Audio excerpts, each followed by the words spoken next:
Welcome back to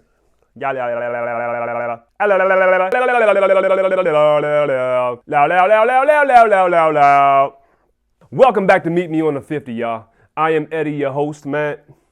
I'm up here talking like I'm doing a Bambo. Bambo coming very soon, actually next week. I'm not hosting Bambo right now. I'm coming to y'all with found my AirPod. Losing an AirPod is probably worse than losing your phone, man, because look how small it is, y'all. I found my AirPod. That's all that matters. Let me go ahead and set it to the side. Welcome back to Meet Me on the 50, y'all, man. I'm Eddie. We're going to get into something new on this channel. I did a couple tutorials in the past, but I think I want to continue on with that, but I need to scale it back a little bit because I think the one tutorial I did was a little too advanced.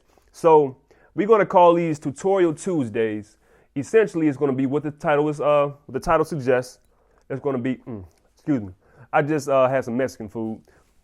Sorry for the unprofessionalism, but we're going to get into Band Media 101, Tutorial Tuesday. Call it whatever you want to, but I think that this is going to be good for band culture in general because a lot of people are starting to come out with media teams from the school level to the personal level, and I don't think anybody has ever approached it from this angle of showing, from my perspective, my individual expertise on filmmaking, photography, framing, capturing audio. It's a lot that comes to, it's a lot of responsibility involved when you talk about capturing these band programs. Essentially, we are the outlet. The public is going to see first what we put out, and if it's not up to par, that's leaving a long-lasting impression on that viewer as far as what they think about that band program. They can be smoking, they can sound great, but if the footage looks crazy and it's making them sound and look crazy, then it's like all that hard work they put in the band room is for naught. So we carry a large responsibility when we pick up that camera and we hit that record button. A lot comes with that. So what I want to do on this episode, the very first one, is break it. Well, look, let's scale it back. Before we get into the what, I think we should get into the why. The why meaning why are you doing this? Like why do we need another media team to cover HBCU and high school marching bands? And anybody else tuning in that's not of that culture, that just are into filmmaking in general, feel free to stick around. I'd love for y'all to stick around because we're going to talk about camera work and audio work in general. So this can apply to all filmmakers. But why are we doing it? If you're looking for a way to come up and some Insta fame or something like that, you may or may not get that. But in the long run, we're here for longevity. We're here to preserve this culture that we know and love. It's HBCU band culture. So if you're not in it for the right reasons, then likely you won't get the support that you need, and also your longevity in the game will likely not won't be that long. So. So before we get into the what, that's the why. You got to ask yourself these questions because it's a lot of people that's picking up the camera for the wrong reason. So if you know in your heart that you're doing it for the right reason, welcome to the channel. Welcome to this episode, Tutorial Tuesday. And we're going to get into the essentials. What are the essentials that you need as a filmmaker or a band media team? Let's get into it. So there are a lot of opinions on what brand, what lenses, let me tell you this, man. Gear, you will become a slave to your gear. If you get into this whole, this is better than that, that's better than this. It doesn't boil down to what type of gear you have. Now I do have my brands that I stick with because once you buy into a certain camera or a certain, brand of camera, certain lenses are more compatible with that brand. So I'm more on one side. For example, I'm shooting on a Panasonic Lumix G85 right now. But there's Sony, Canon has cameras, Nikon. So it's, don't get bogged down too much on what brand you go with. Just know that you need to have a camera. You need to have a good lens, because you got to reach out there. You can't film from one angle. You got to have a lens that can reach into the band program, reach into your target audience, man. Who you trying to capture? You got to have a good lens. You got to have a microphone, and you got to have a tripod, something to stabilize your shot. So I choose to go with, like I said, Panasonic. This is my first camera right here. Disregard the lens. Let's take the lens off, because that's making it look a lot more robust than what it really is.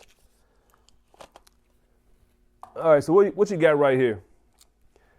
Very compact camera right here. I'm going to have some close-ups, some B-roll to give you some close-ups of it, but I highly recommend this Panasonic Lumix G7.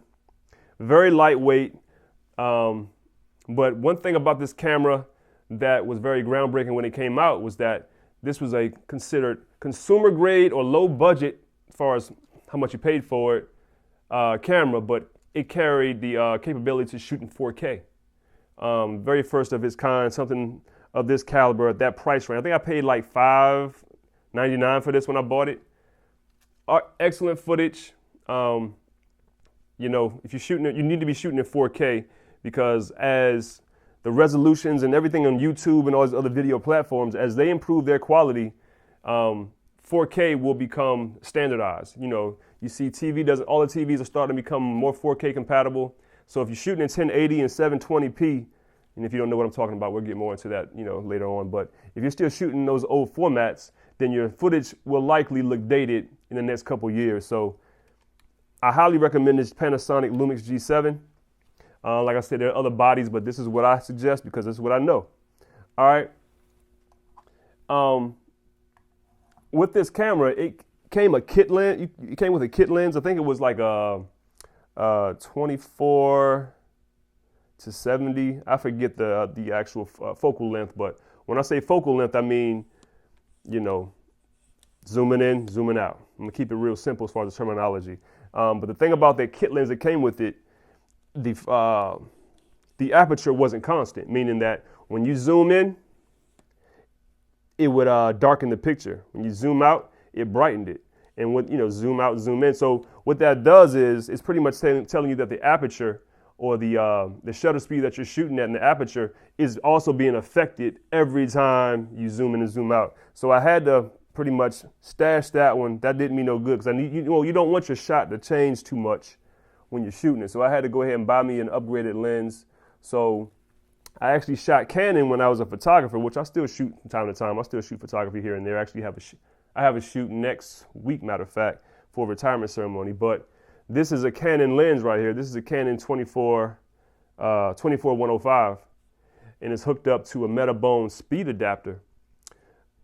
Something else we'll get into in another episode. But essentially what this adapter does, what does an adapter do? It adapts something to another product. So this adapts the Canon lens to my Panasonic camera. So very useful tool right here. I have a lot of lenses that I had no idea how I would use, and this really helps me out. So make sure you got a camera, because I'm just rambling right now. Make sure you got your lens, because what I'm doing is we're going to go ahead and do this today, and then give you an opportunity to go buy your gear and go ahead and get set up. In the next episode, we can get more into the details of how to frame your shots, the best settings for your camera, the best, things like that. So once you got your camera, your lens, you need a good microphone. Audio is essential. Don't use the audio from these cameras right here. I don't know. These are meant for video. It's like, you don't go to your barber for tips on how to cook. He's an expert in cutting your hair. It's like you go to a certain thing for that thing. You know what I'm saying? This is meant for video. Some cameras have decent audio, but most of them have trash audio. Upgrade your microphone, people. Upgrade your microphone. So what I suggest, well, let me tell you what I don't suggest first of all. I see a lot of guys on the field and at these, at these games and things like that with this guy right here. Don't buy this. Stop. This is not for music. This is not for, I done broke it. This is a shotgun microphone by Rode. I see, I got the wind cover on right here, but pretty much you see the shape like I don't know. It's like something off of Sesame Street or something. But yeah, this is meant for voice only. Reason I say that is because it has no stereo capability. What it essentially does is it's shaped like a funnel. And what it does is it captures the audio directly in front of it. So if I'm behind this microphone, it's gonna be very, very hard for it to capture that audio. So it's really meant for when you're doing interviews, when you're doing, dialogue, you're doing things that somebody's speaking to you right in front of you. Perfect microphone right here. But when you're trying to capture a wide spectrum of audio across the field or in the stands, horrible.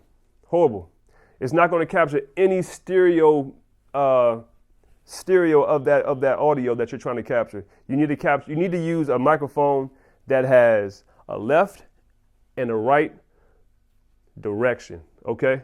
I'm going to have more close-ups of these so you can see it. A lot of people start out with this microphone.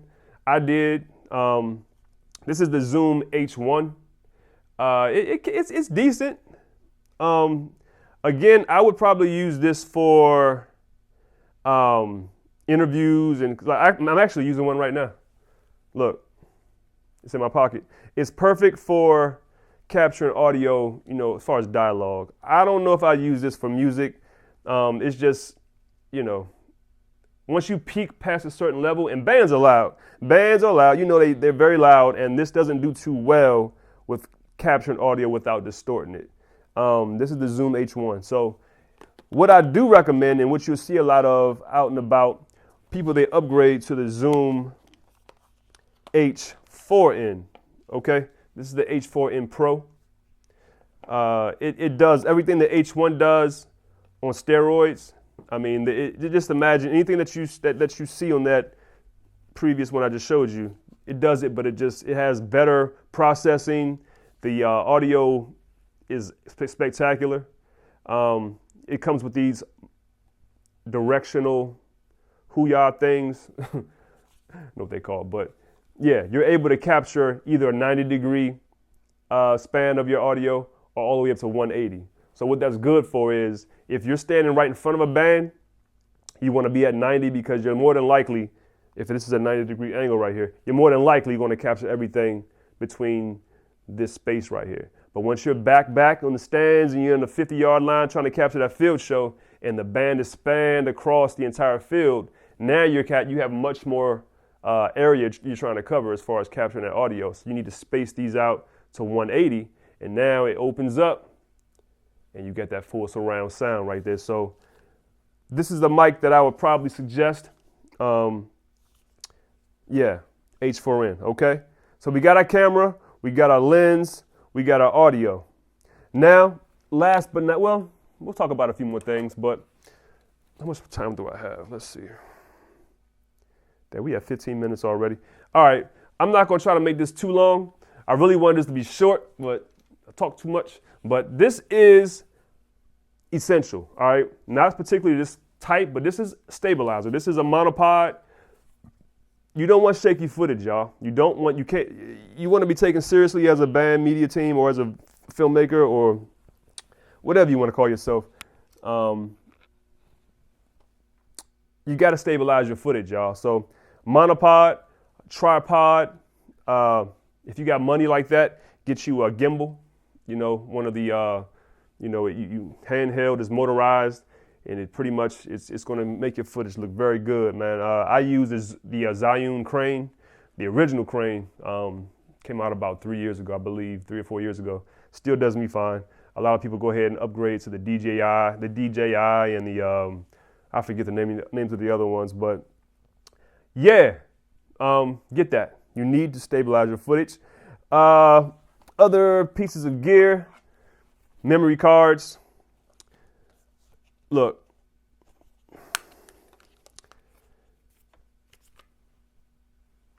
don't just choose anything that you see in the store. Go with something reputable. SanDisk is probably the only ones that I would ever buy. The SanDisk Extreme Pro. I have some footage of that. close-ups of that.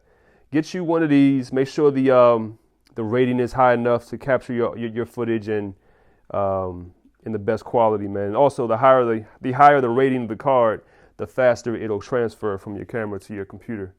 All right, so we're gonna keep it very simple and short for this first video because I really want y'all to get the bare essentials first, and then we can talk more about the specifics on, how to capture the best shot, different settings to use in different scenarios, things like that. But this is Tutorial Tuesday.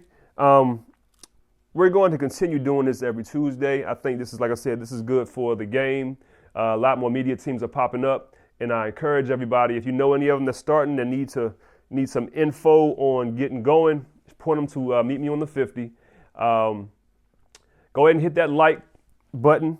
Go ahead and comment below what you think about this, this idea that we're running with the Tutorial Tuesday, and also subscribe.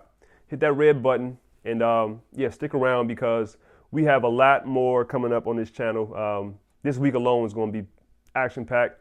If you're watching this Tuesday, yesterday you probably saw the Director's Corner. Tomorrow we have the Meet Me on the 50 podcast, very first on this channel as well. I'm very excited about that. Thursday we're going to get into, what are we calling this thing? Eating with 50 or Feasting with 50.